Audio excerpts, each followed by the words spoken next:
The scene of this little book is on a high mountain. There are indeed many higher. There are many of a nobler outline. It is no place of pilgrimage for the summary globetrotter, but to one who lives upon its sides, Mount St. Helena soon becomes a center of interest.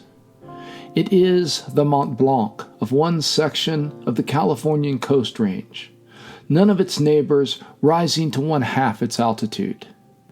It looks down a much green, intricate country. It feeds in the springtime many splashing brooks. From its summit, you must have an excellent lesson of geography.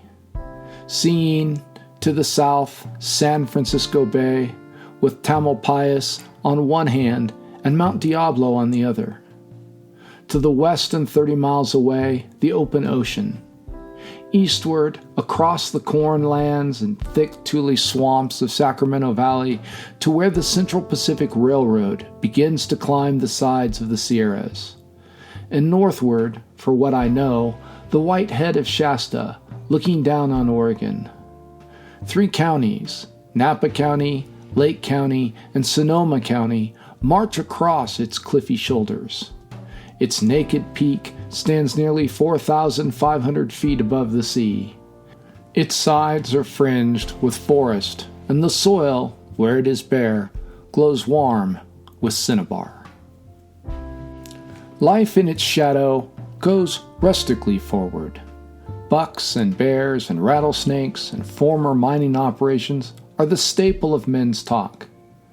Agriculture has only begun to mount above the valley.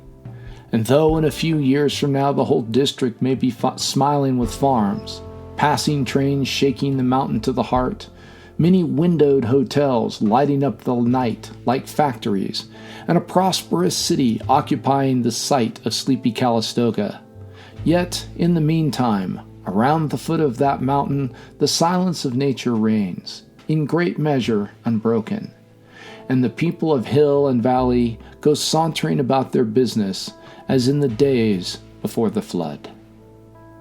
To reach Mount St. Helena from San Francisco, the traveler has to twice cross the bay, once by the busy Oakland ferry, and again, after an hour or so of the railway, from Viejo Junction to Viejo.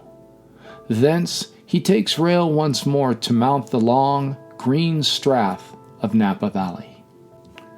In all the contractions and expansions of that inland sea, the Bay of San Francisco, there can be few drearier scenes than the Viejo Ferry.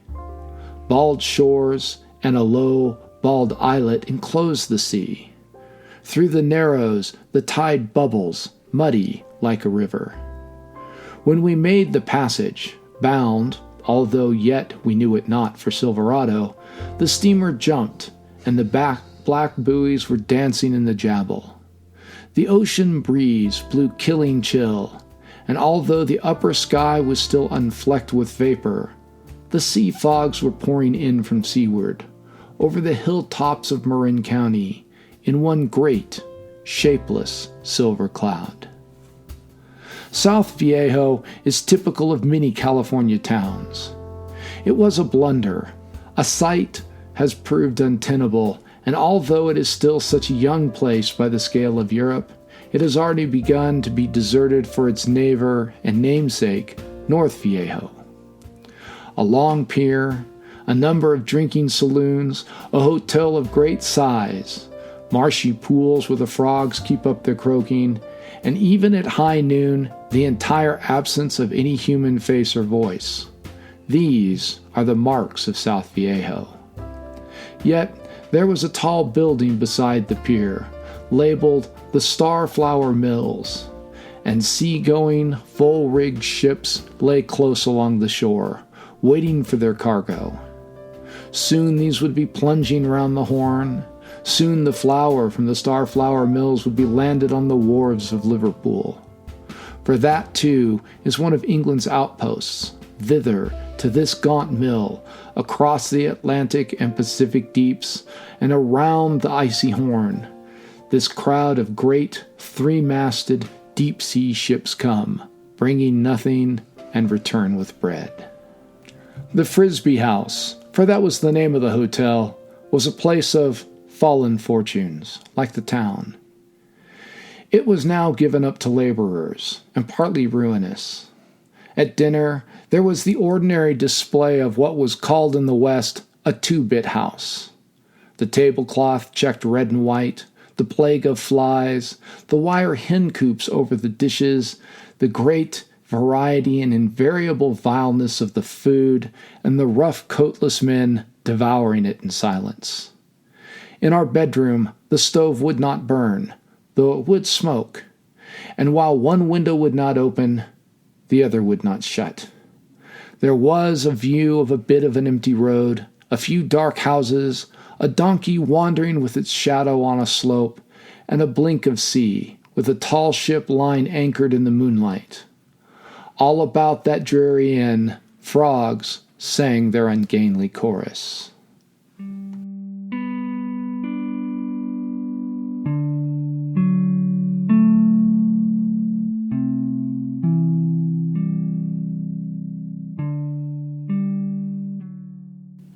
Early the next morning, we mounted the hill along a wooden footway, bridging one marish spot after another.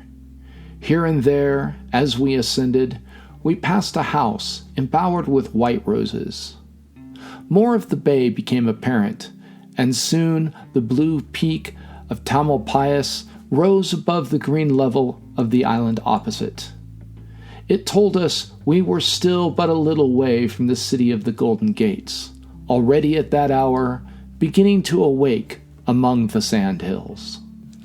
It called to us over the waters as with the voice of a bird.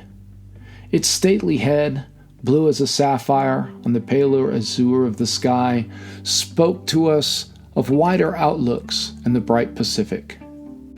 For Tamalpais stands sentry, like a lighthouse, over the Golden Gates, between the bay and the open ocean, and looks indifferently on both. Even as we saw and hailed it from Viejo, seamen, far out at sea, were scanning it with shaded eyes, and, as if to answer to the thought, one of the great ships below began to silently clothe herself with white sails, homeward bound for England.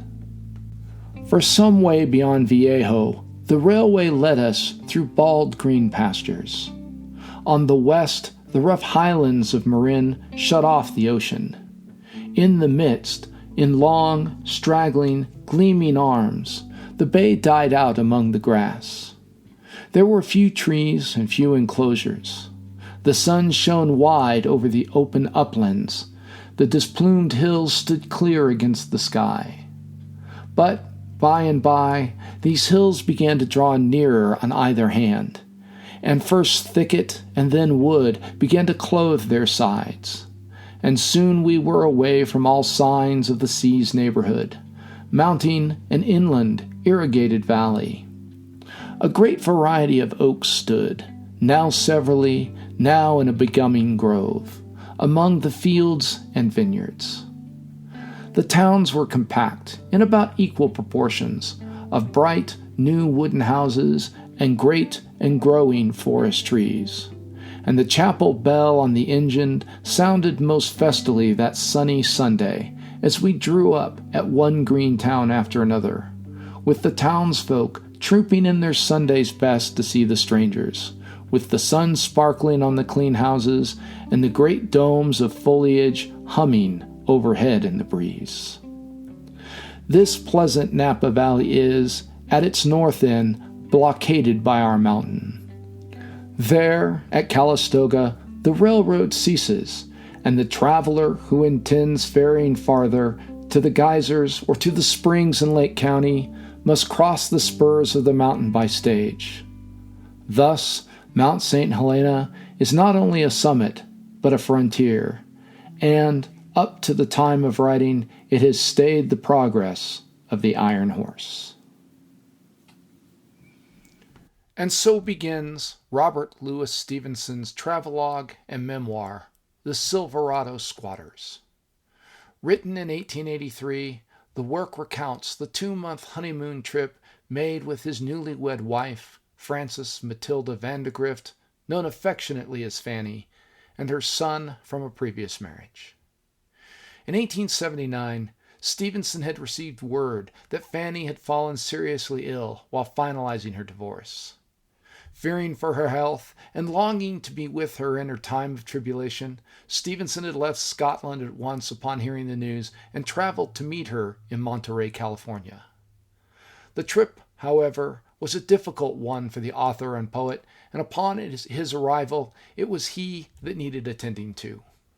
Suffering from a form of chronic bronchitis that had been aggravated by the long sea voyage, and financially destitute due to the expense of the journey, Stevenson had to be nursed back to health by his future wife, during which he lived in various locations around the San Francisco Bay. With the financial troubles at least temporarily relieved by a monetary gift from Robert's father, the two were married on May 19th of 1880. His health still too fragile to undertake another long ocean crossing to return to his homeland, the couple decided, upon the recommendation of friends, to spend a sweet month in the revitalizing mountain air of Calistoga in the upper Napa Valley. The journal Stevenson kept of this time would form the basis for the memoir that provides the reader with an intimate and personal view of Northern California after the gold rush had ended and before the time so starkly depicted in Steinbeck's Grapes of Wrath. As a microcosm, the work offers a picture of an America on the cusp of its rise to international prominence, full of curiosity and quirkiness, filled with men and women from other lands come to make a home among the opportunity the vast continent promised. Book 1, In the Valley. Chapter 1, Calistoga.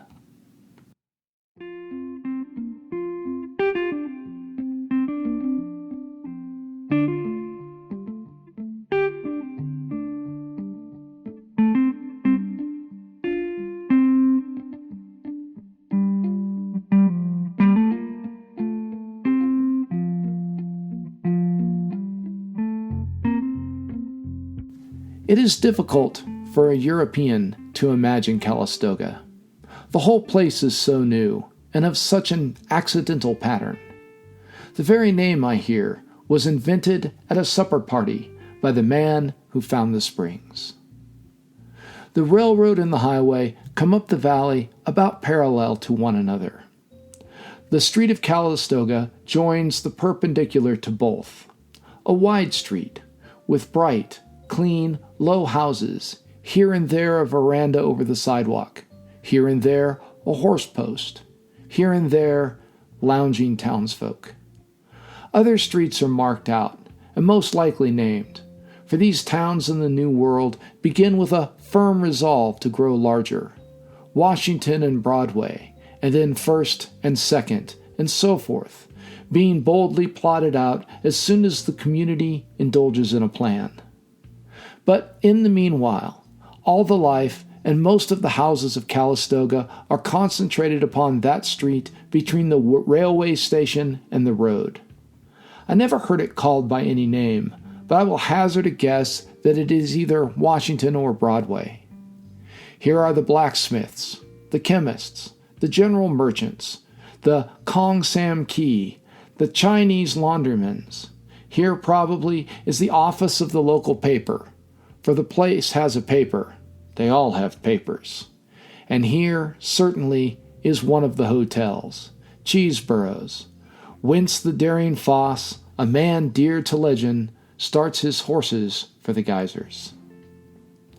It must be remembered that we are here in a land of stage drivers and highwaymen, a land, in that sense, like England 100 years ago. The highway robber, road agent he is quaintly called, is still busy in these parts. The fame of Vasquez is still young. Only a few years ago, the Lakeport stage was robbed a mile or two from Calistoga. In 1879, the dentist of Mendocino City, 50 miles away on the coast, suddenly threw off the garments of his trade, like Grindolf in The Miller and His Men, and flamed forth in his second dress as the captain of banditti.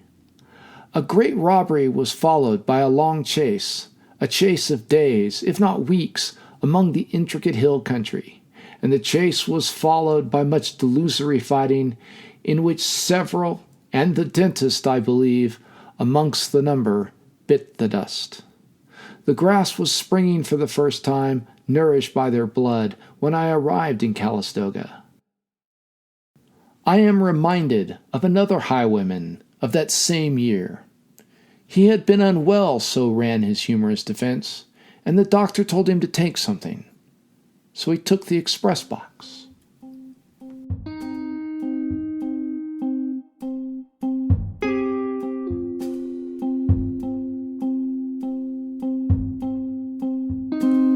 The cultus of the stagecoachman always flourishes highest where there are thieves on the road, and where the guard travels armed, and the stage is not only a link between country and city and the vehicle of news, but has a faint warfaring aroma, like a man who should be a brother to a soldier.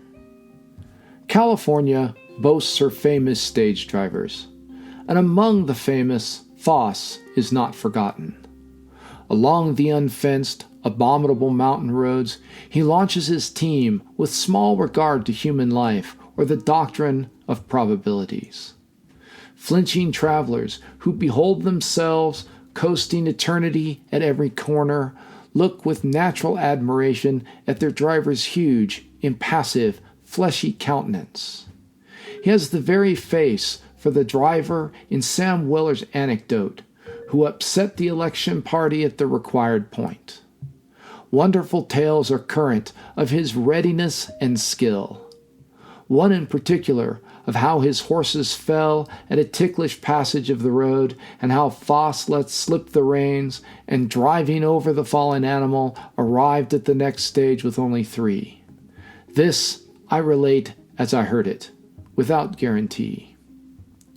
I only saw Foss once, though, strange as it may sound, I have twice talked with him. He lives out of Calistoga, at a ranch called Fossville.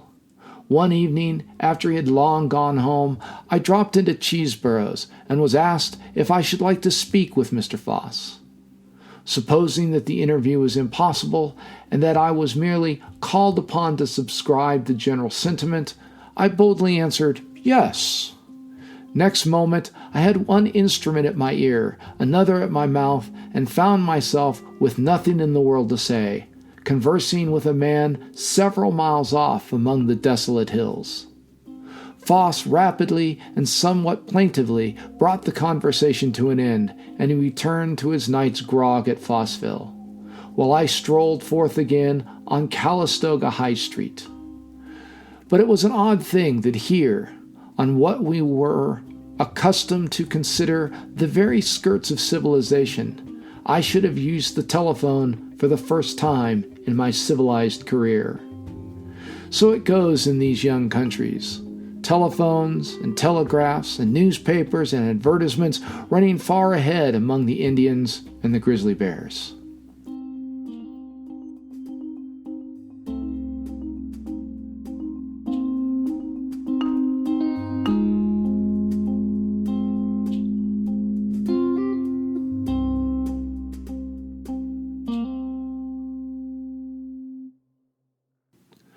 Alone, on the other side of the railway, stands the Springs Hotel, with its attendant cottages. The floor of the valley is extremely level to the very roots of the hills. Only here and there a hillock, crowned with pines, rises like the barrow of some chieftain famed in war. And right against one of those hillocks is the Springs Hotel. Is, or was, for since I was there, the place has been destroyed by fire and has risen again from its ashes.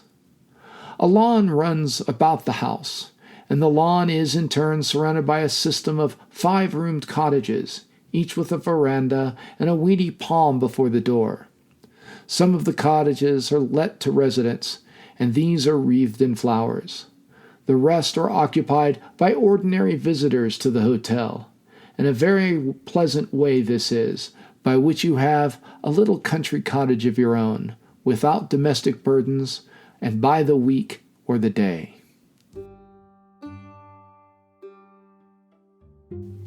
The whole neighborhood of Mount St. Helena is full of sulfur and boiling springs. The geysers are famous.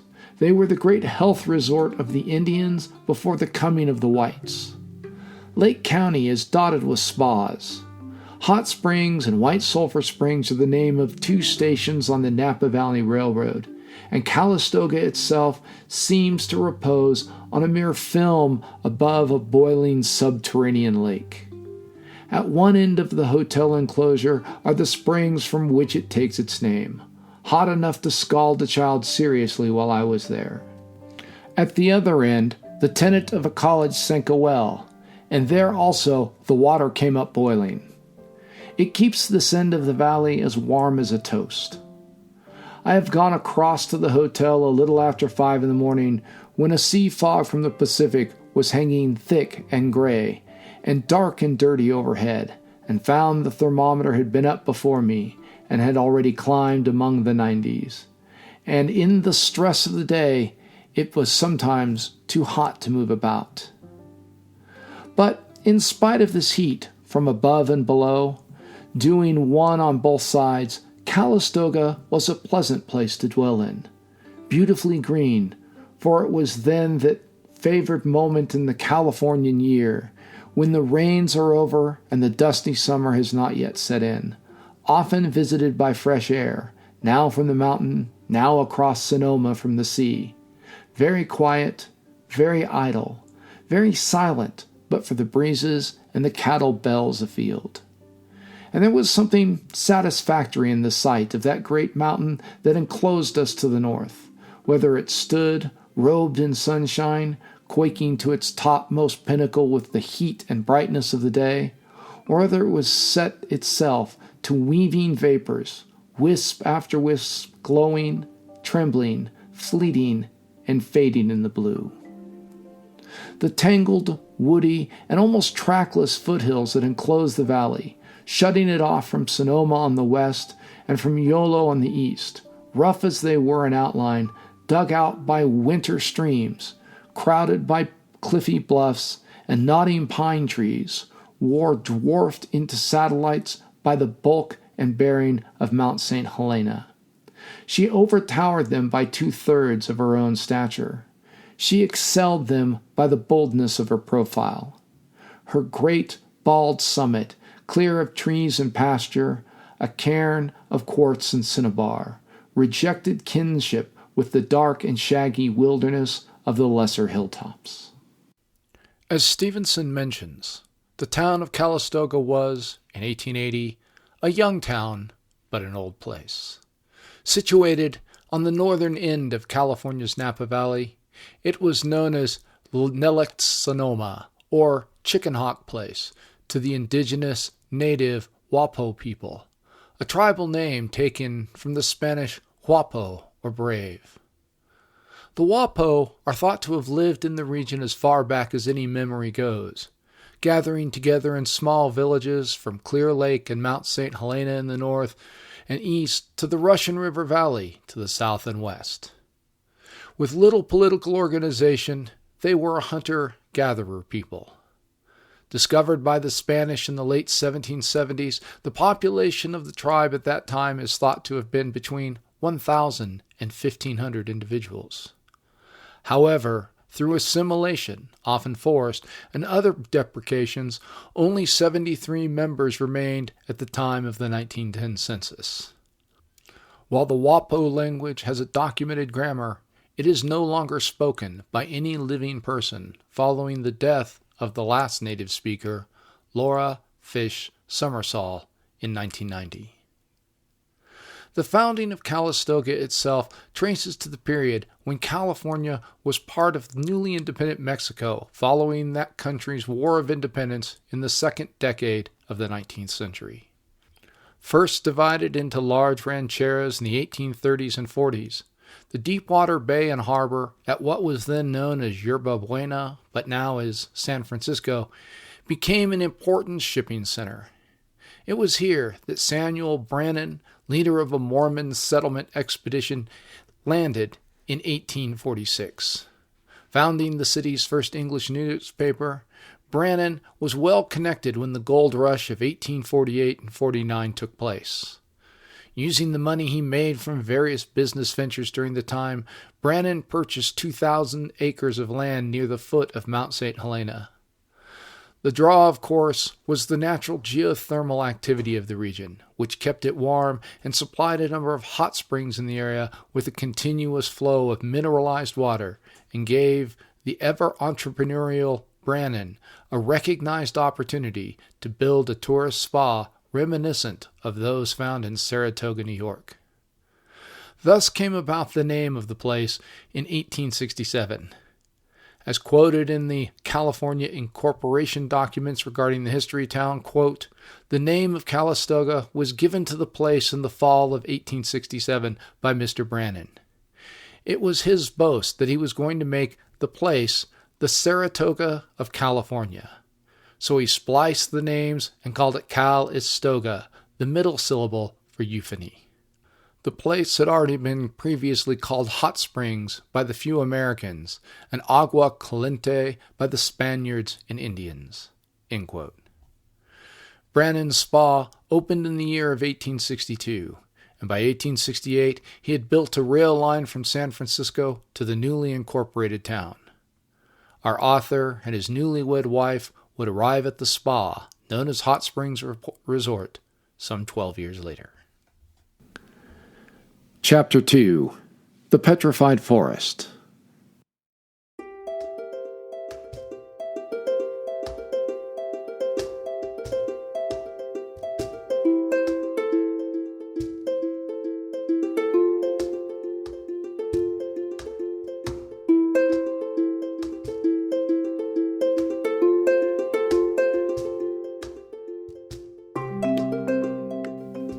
We drove from the Springs Hotel about 3 in the afternoon. The sun warmed me to the heart. A broad, cool wind streamed pauselessly down the valley, laden with perfume. Up at the top stood Mount St. Helena, a bulk of mountain, bare-topped, with tree-fringed spurs and radiating warmth. Once we saw it framed in a grove of tall, exquisitely graceful white oaks, in line and color a finished composition.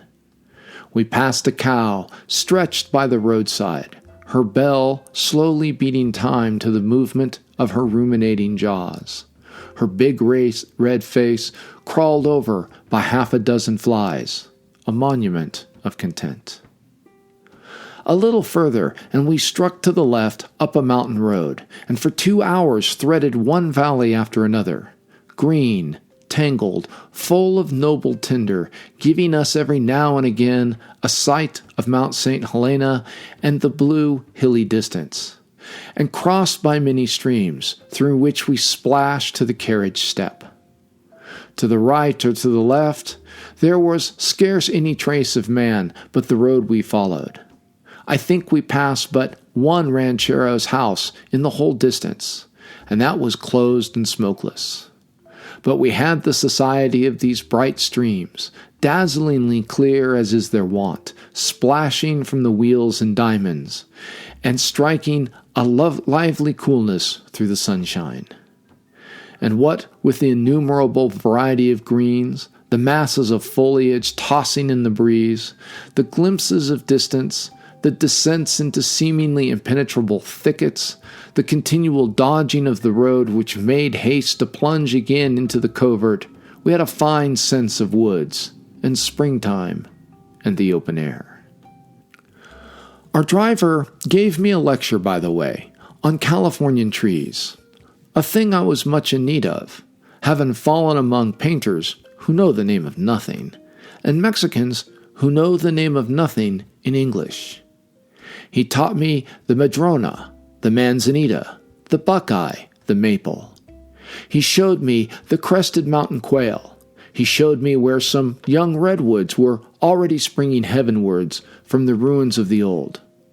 For in this district all had already perished, redwoods and redskins, the two noblest indigenous living things, alike condemned. At length, in a lonely dell, we came upon a huge wooden gate with a sign upon it like an inn. The Petrified Forest, Proprietor C. Evans, ran the legend. Within, on a knoll of sward, was the house of the proprietor, and another, smaller house hard by to serve as a museum, where photographs and petrifactions were retailed. It was a pure little isle of touristry among these solitary hills. The proprietor was a brave old white-faced Swede. He had wandered this way, heaven knows how, and taken up his acres, I forget how many years ago, all alone, bent double with sciatica, and with 6 bits in his pocket and an axe on his shoulder. Long, useless years of seafaring had thus discharged him at the end, penniless and sick. Without doubt, he had tried his luck at the diggings, and got no good from that. Without doubt, he had loved the bottle, and lived the life of Jack ashore. But at the end of these adventures, here he came, and the place hitting his fancy, down he sat to make a new life of it, far from the crimps and the sea salt.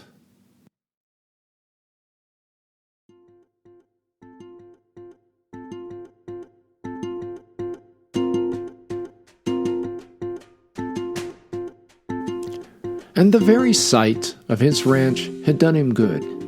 It was, quote, the handsomest spot in the California mountains. Isn't it handsome now, he said.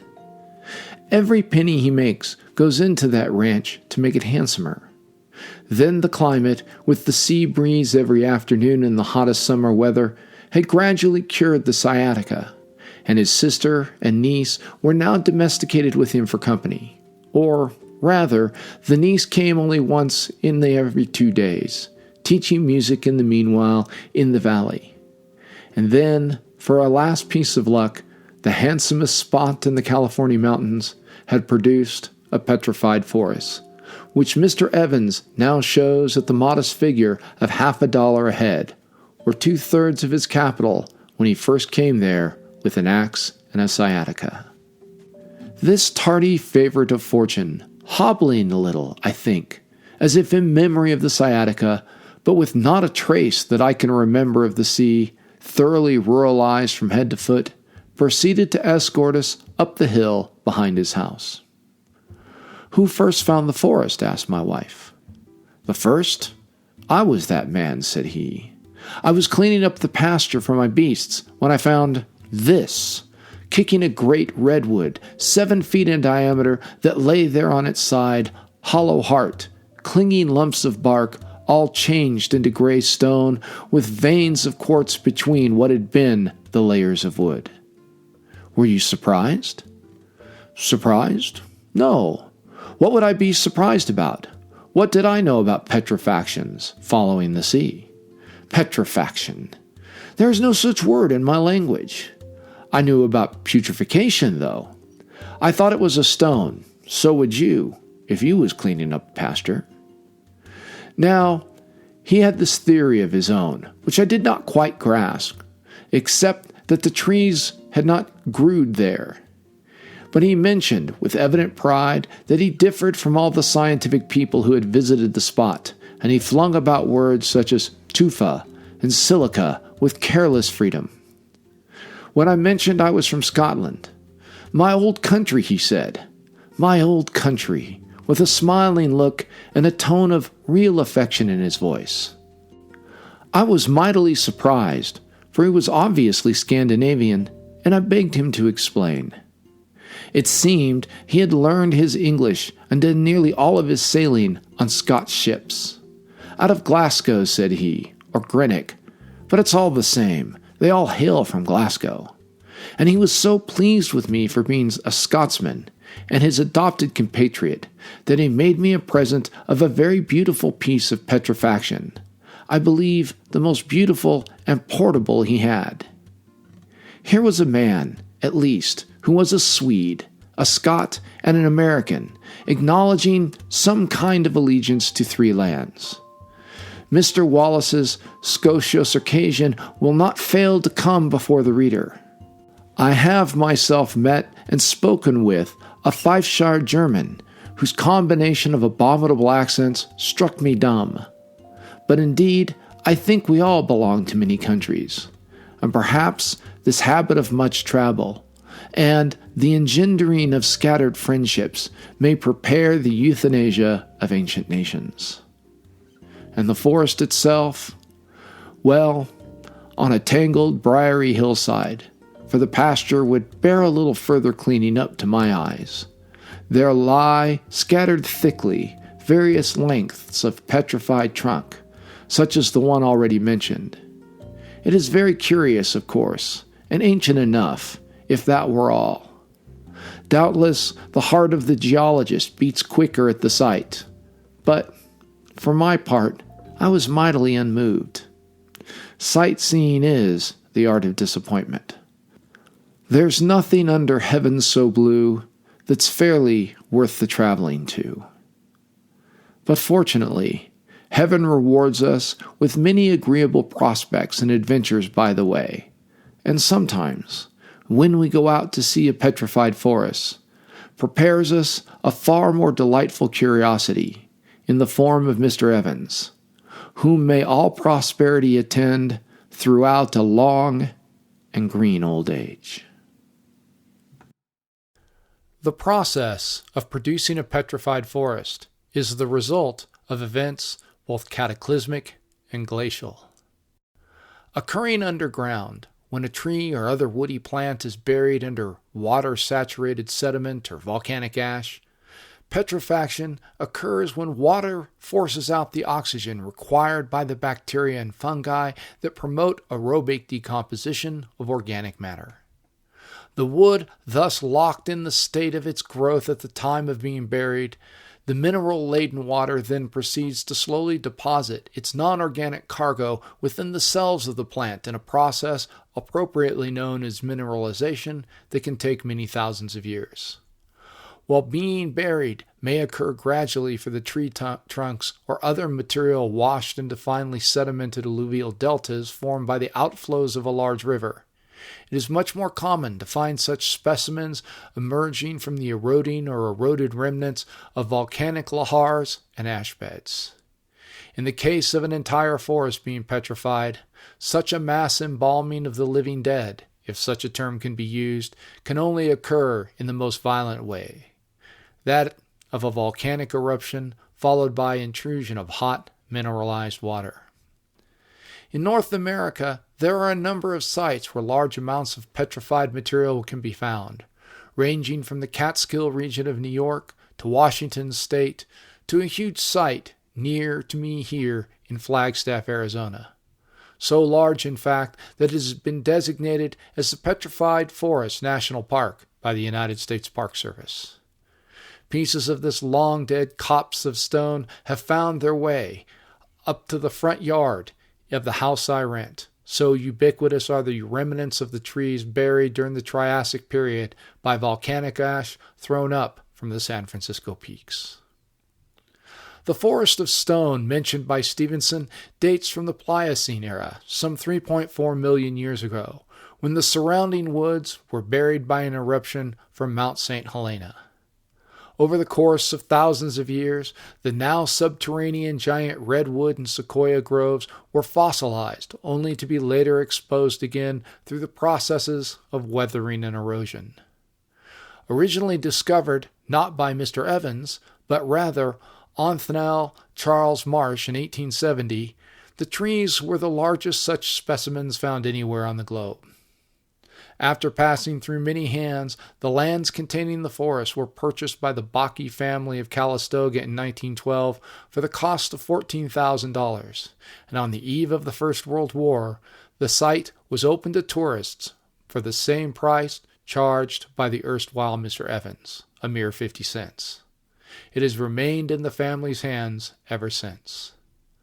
Perhaps the most notable specimen of the landmark is known as the Queen, an 8-foot wide, 65-foot long redwood remnant that is thought to have been over 2,000 years old when the volcano erupted. There are a number of other trees that have been given nicknames, such as the pit tree and the giant, and there is even one named after our author, Robert Louis Stevenson. Chapter 3. Napa Wine.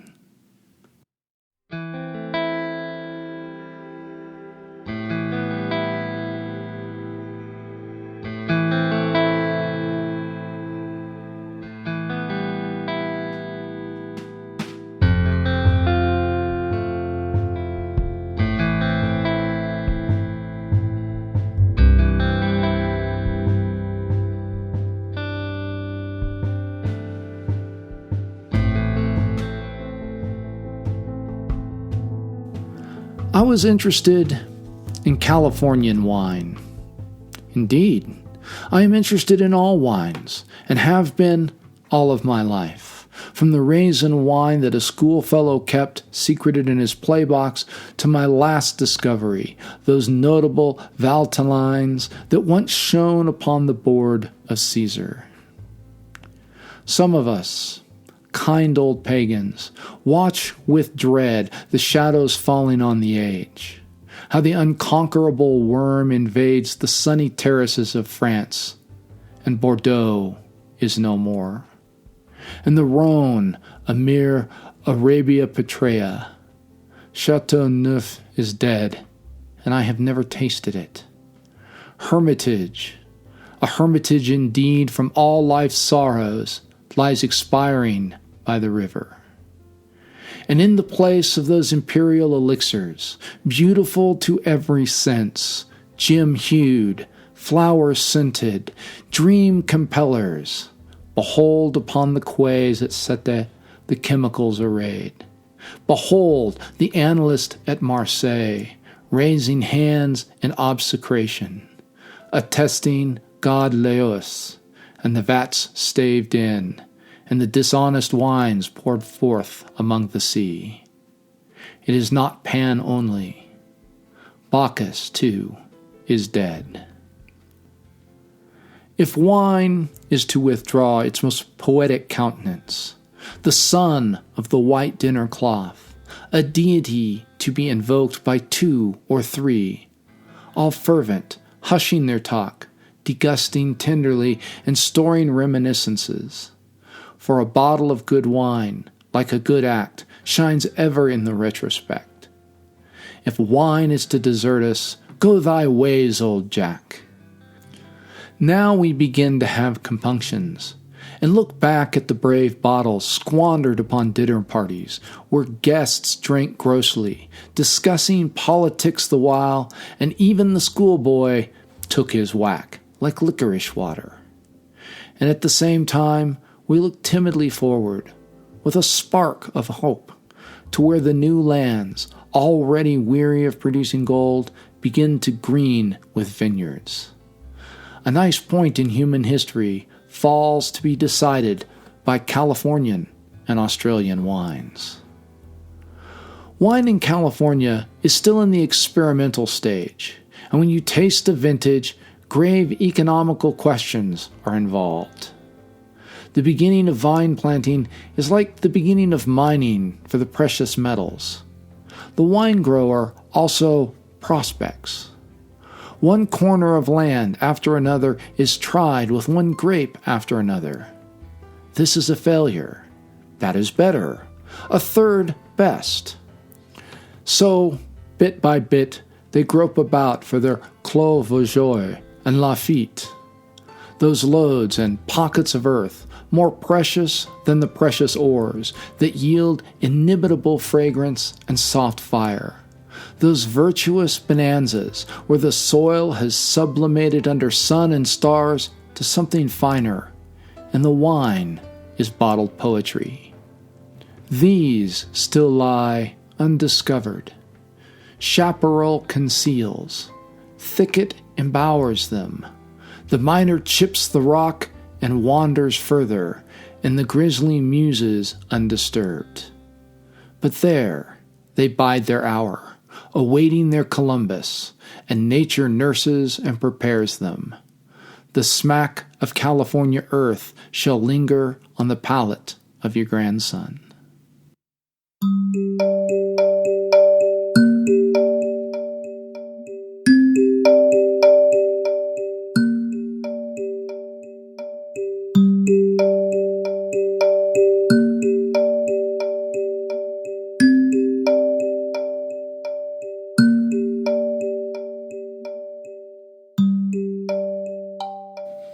Meanwhile, the wine is merely a good wine.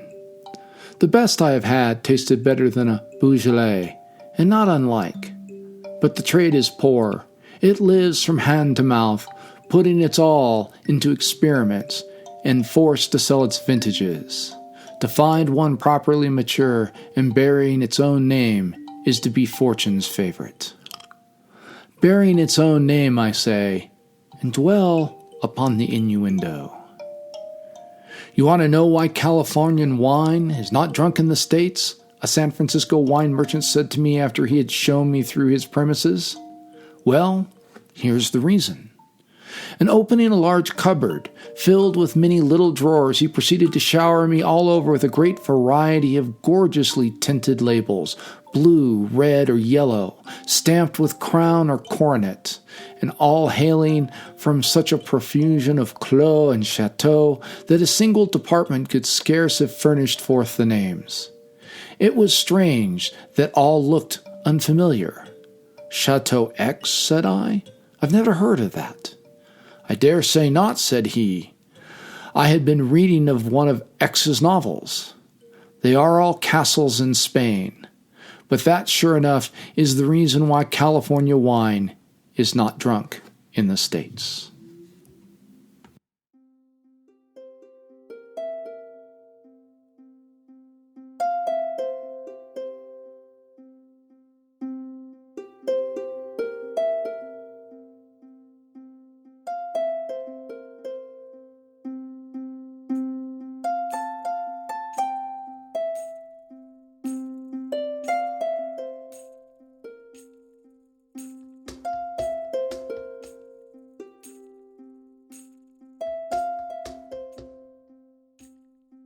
Napa Valley has been long a seat of the wine-growing industry. It did not here begin, as it does so often, in the low valley lands along the river, but took it once to the rough foothills, where alone it can expect to prosper. A basking inclination and stones, to be a reservoir of the day's heat, seem necessary to the soil for wine. The grossness of the earth must be evaporated, its marrow daily melted and refined for ages, until at length these clods that break below our footing, and to the eye appear but common earth, are truly, and to the perceiving mind, a masterpiece of nature. The dust of Reichborg, to which the wind carries away, what an apotheosis of the dust! Not a man himself can seem a stranger child of that brown, friable powder than the blood and sun of that old flask behind the faggots. A Californian vineyard, one of man's outposts in the wilderness, has features of its own. There is nothing here to remind you of the Rhine or the Rhone, of the low Côte d'Or, or the infamous and scabby deserts of Champagne. But all is green, solitary, covert. We visited two of them, Mr. Schramm's and Mr. Meckeron's, sharing the same glen. Some way down the valley below Calistoga, we turned sharply to the south and plunged into the thick of the wood. A rude trail rapidly mounting, a little stream tinkling by on the one hand, big enough perhaps after the rains, but already yielding up its life. Overhead and on all sides a bower of green and tangled thicket, still fragrant and still flower bespangled by the early season, where thimbleberry played the part of our English hawthorn, and the buckeyes were putting forth their twisted horns of blossom. Through all this we struggled toughly upward, canted to and fro by the roughness of the trail, and continually switched across the face by sprays of leaf or blossom. The last is no great inconvenience at home, but here in California it is a matter of some moment. For in all woods and by every wayside there prospers an abominable shrub or weed, called poison oak, whose very neighborhood is venomous to some, and whose actual touch is avoided by the most impervious. The two houses, with their vineyards, stood each in a green niche of its own in this steep and narrow forest dwell. Though they were so near, there was already a good difference in level, and Mr. Mecron's head must be a long way under the feet of Mr. Schramm. No more had been cleared than was necessary for cultivation. Close around each oasis ran the tangled wood. The glen enfolds them. There they lie, basking in sun and silence, concealed from all but the clouds and the mountain birds. Mr. Mecron's is a bachelor establishment, a little bit of a wooden house, a small cellar hard by in the hillside, and a patch of vines planted and tended single-handedly by himself. He had but recently began. His vines were young, his business young also. But I thought he had the look of a man who succeeds. He hailed from Greenock. He remembered his father putting him inside Mons Meg, and that touched me home. And we exchanged a word or two of Scotch, which pleased me more than you would fancy. Mr. Schramm's, on the other hand, is the oldest vineyard in the valley, 18 years old, I think. Yet he had began a penniless barber, and even after he had broken ground up here with his black malvoises, continued for long to tramp the valley with his razor. Now his place is a picture of prosperity. Stuffed birds on the verandas, cellars far dug into the hillside and resting on pillars like a bandit's cave, all trimness, varnish, flowers and sunshine among the tangled wildwood.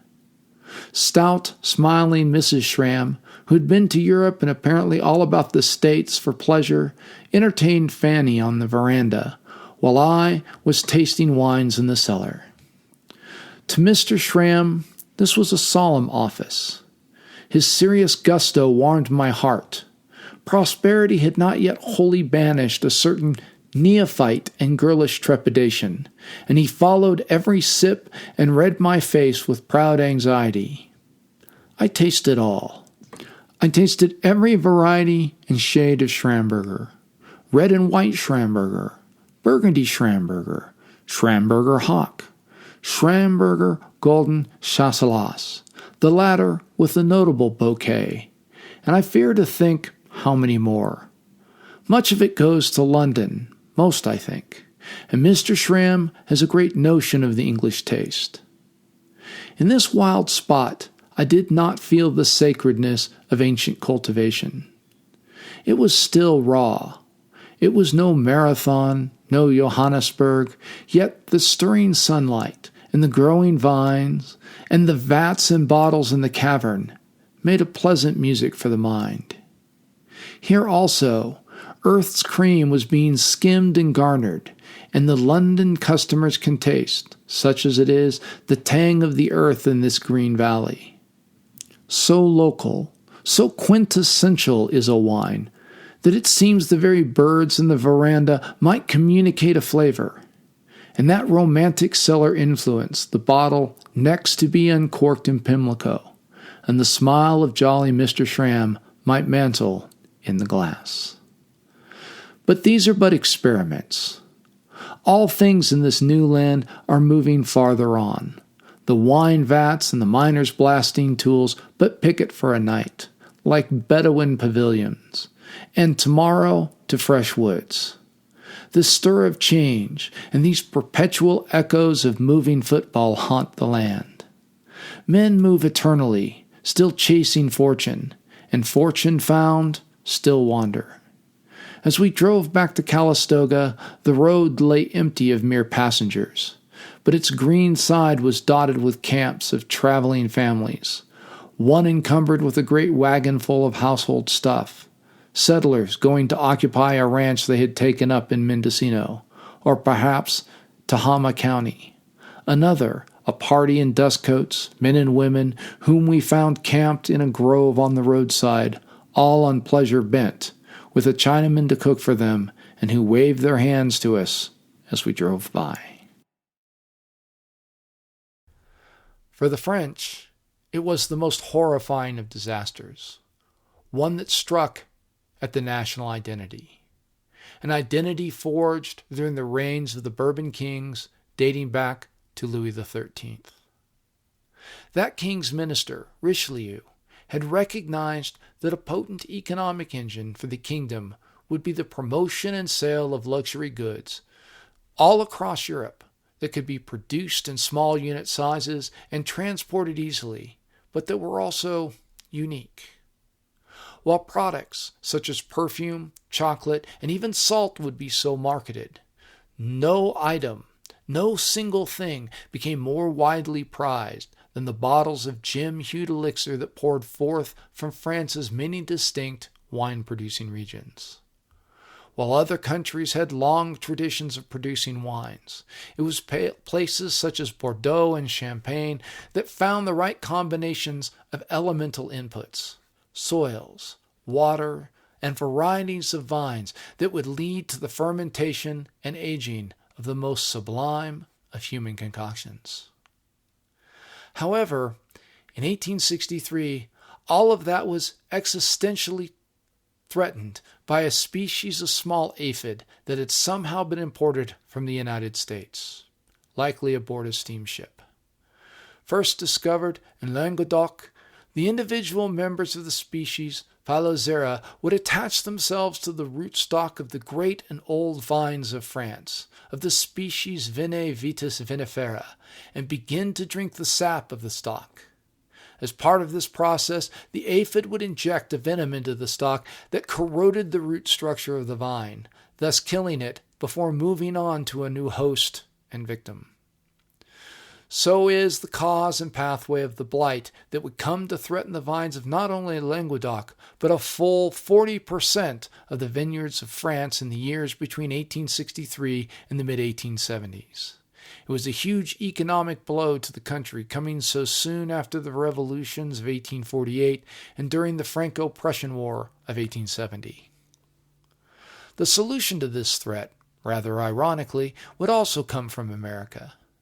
Noting that American species of grapevines were not susceptible to the aphid, two French viniculturists, Leo Leomon and Gaston Bazal, suggested that French vinifera wines could be grafted onto the resistant American species rootstock, thus retaining the French character of the wines while protecting the defenseless species from the ravages of the insect invader.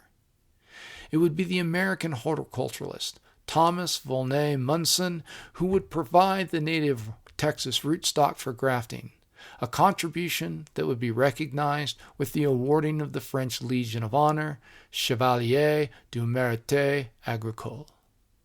In 1871, the process of grafting would begin in earnest and is known historically as the reconstitution by French wine growers. As there is still no known remedy for the aphids and the blight they cause, this grafting remains the only solution to the problem. And so it is when you enjoy that bottle of fine French Bordeaux. It is likely that it is the product of an old world grafted onto the new. Chapter 4. The Scot Abroad.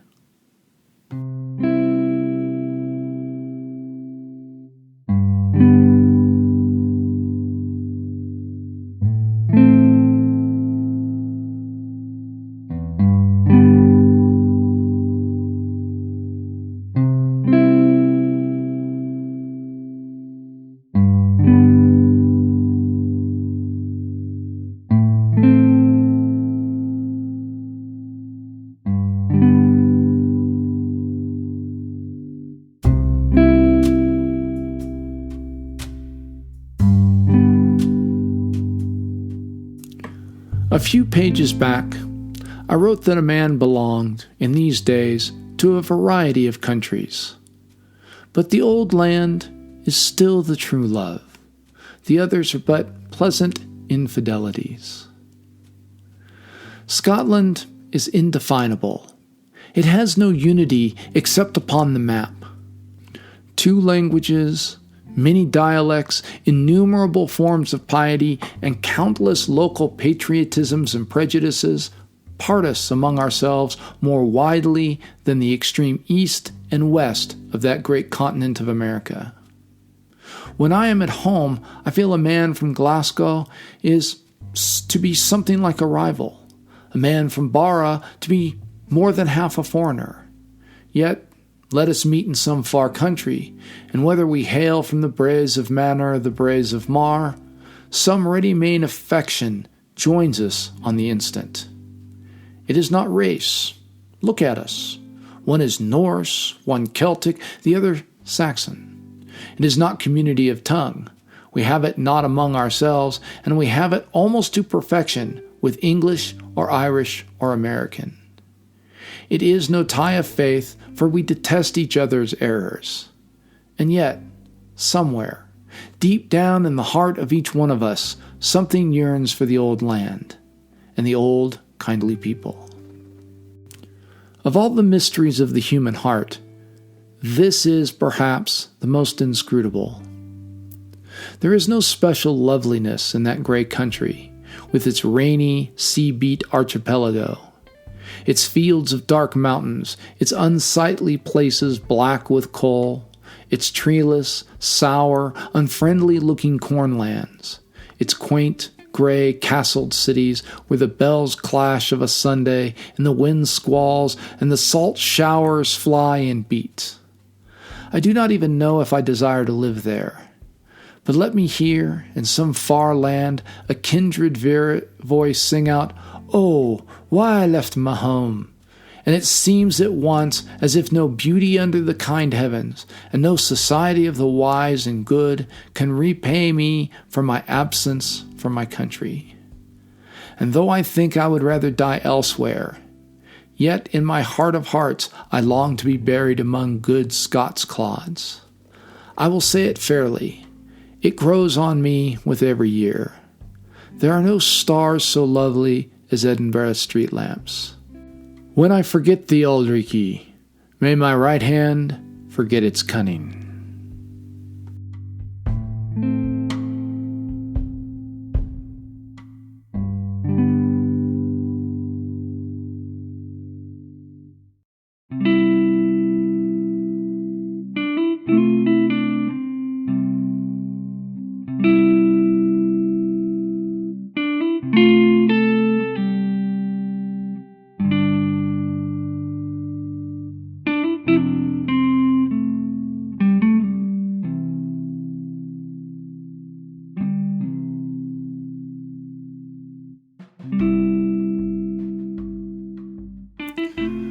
The happiest lot on earth is to be born a Scotchman. You must pay for it in many ways, as for all other advantages on earth.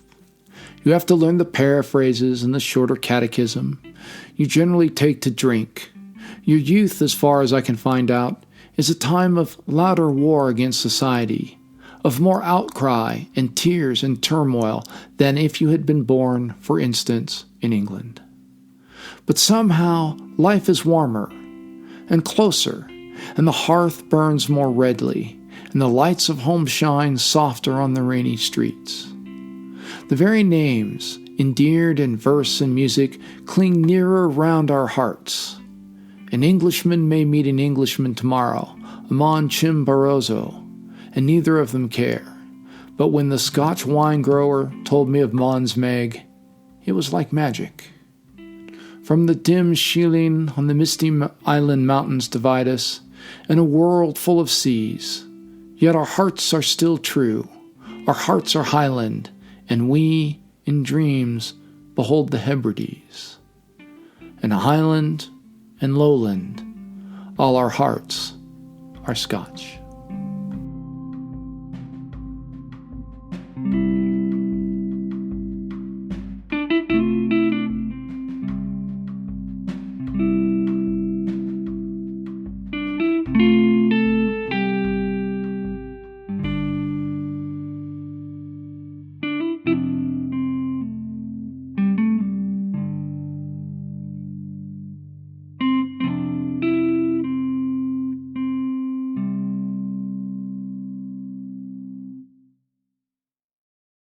Only a few days after I had seen Mecron, a message reached me in my cottage.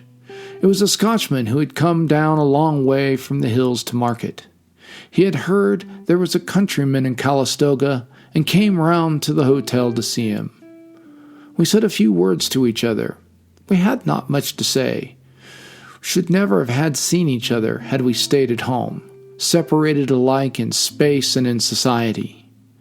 And then we shook hands, and he went on his way again to his ranch among the hills.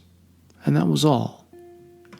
Another Scotchman there was, a resident, who, for the more love of the common country, douce, serious, religious man, drove me all about the valley, and took as much interest in me as if I had been his son.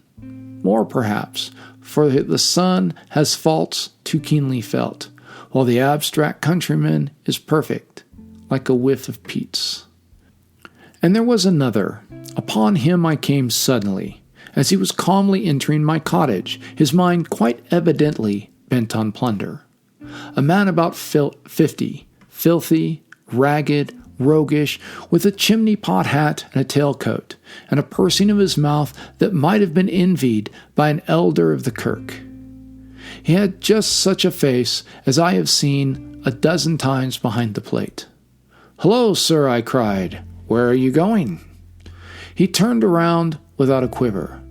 "You're a Scotchman, sir," he said gravely. "So am I.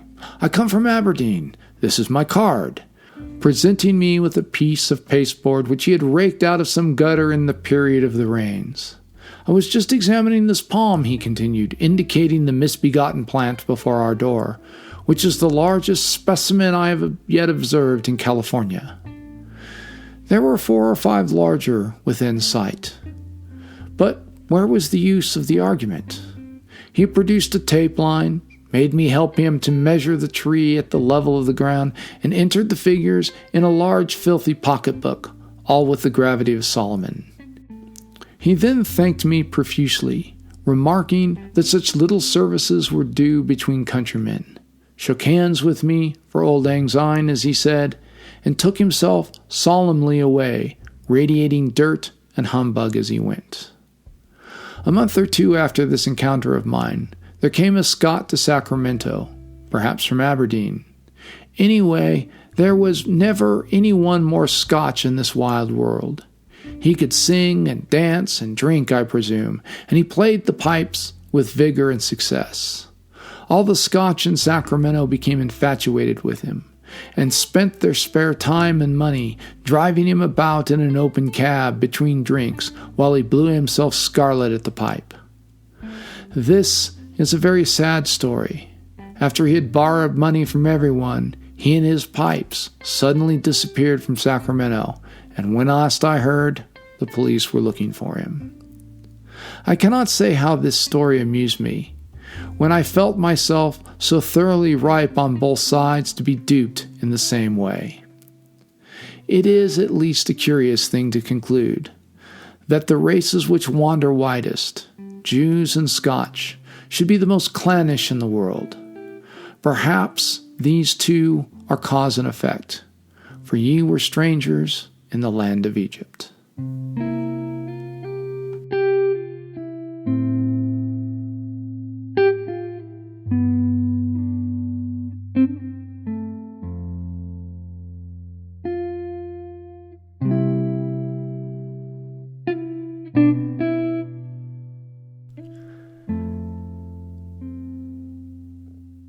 As they say in the travel brochures, Scotland is a land of contrasts, no more so than in its people. The inhabitants of that windy northern end of the British Isles are descended from several different ethnic groups: Picts, Gaels, Britons, and Angles, to name the most numerous. The Picts were so named by the Romans, likely meaning painted or tattooed people. Living north of the rivers Forth and Clyde on the isthmus there of Scotland, they speak their own form of Celtic, and they may have hailed from an earlier Caledonii tribe. But by late antiquity, the various clans had begun to coalesce into a more unified confederacy, perhaps in response to the occupation of Britannia by the Romans. We have a recorded history of the Pictish people beginning in the early Middle Ages, documenting the various interactions and conflicts with the kingdoms to the south. and by the 13th century, the tribes had formed the Kingdom of Alba, an early precursor to the Kingdom of Scotland itself. The Gaels occupied lands further to the south, speaking their own form of Celtic, and in time came to join with the Picts, with the two forms of language slowly merging, but never completely. In time, these two people would come to occupy the north end and highlands of Scotland. In contrast, the Britons would occupy the middle and southern end of the British Isles, having originally migrated from mainland Europe. It would be these people who would interact with Rome until the withdrawal of the great empire's legions in the 4th century, and then with the invading Angles and Saxons a century later.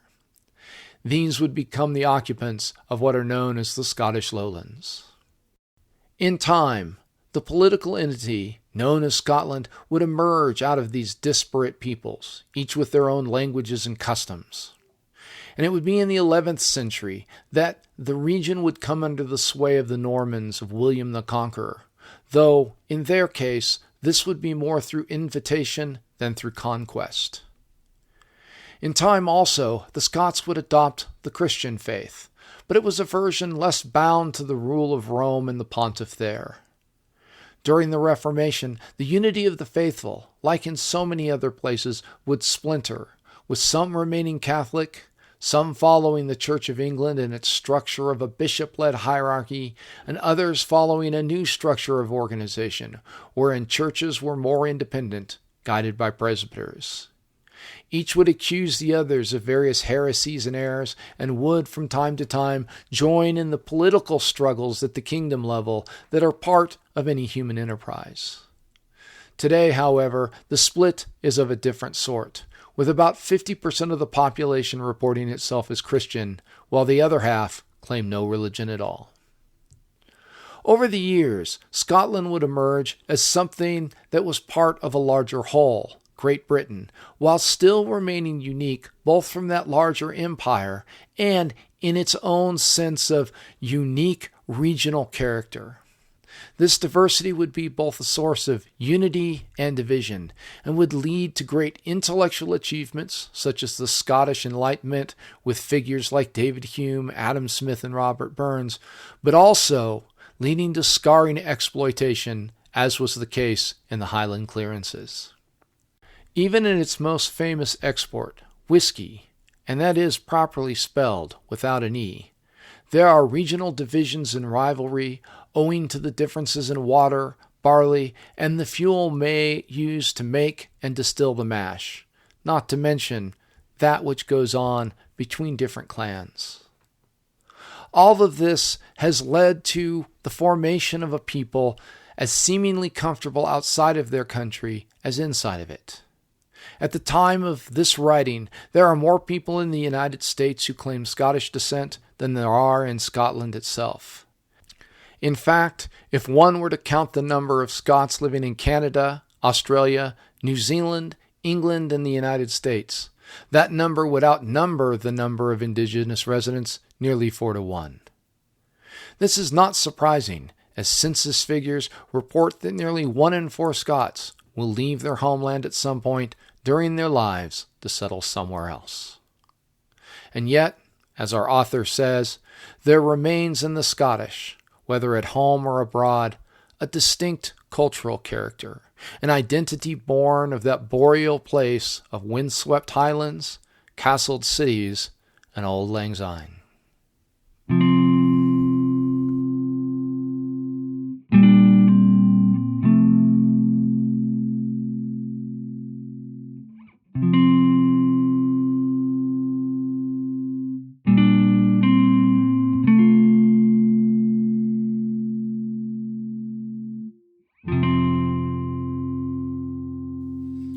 It is my hope that you have found this diversion somewhat soothing. I know that, at least here in the United States, we're a week before the presidential election, and all across the world, we're seeing rising numbers of COVID cases and just a lot of stress. And so the purpose of this recording and the recordings that may follow are to provide the listeners of the podcast, the crew of the Scientific Odyssey a bit of a respite from all of the stressful news and just difficult things that intrude into our lives. I hope that maybe you can find some time to go on a walk, perhaps a bike ride, or do some chores around the house, maybe take a bath, or whatever it is that you happen to do to relax, and get a chance to just soak in Robert Louis Stevenson's words and just enjoy something a little bit different. I promise, at some point here in the not-too-distant future, we'll get back to the history of science. Right now, as I'm sure is the case for almost every educator that I know, we're up to our eyeballs in trying to create content and teach classes through online environments and challenging and difficult circumstances. But I thought maybe I didn't have to write something, or at least not very much, that I could let somebody else's words do a little of the speaking and give us, the members of the crew, something to take our minds off the present set of crises and circumstances. In the future, there should be a couple more episodes to finish out the book, Silverado Squatters, and to take us through Stevenson's journey into the deserted mining camp that he and his wife would spend the second half of their honeymoon. Enjoy the episodes, take as much time as you'd like, and we'll be back soon. Until then, full sails on your journey.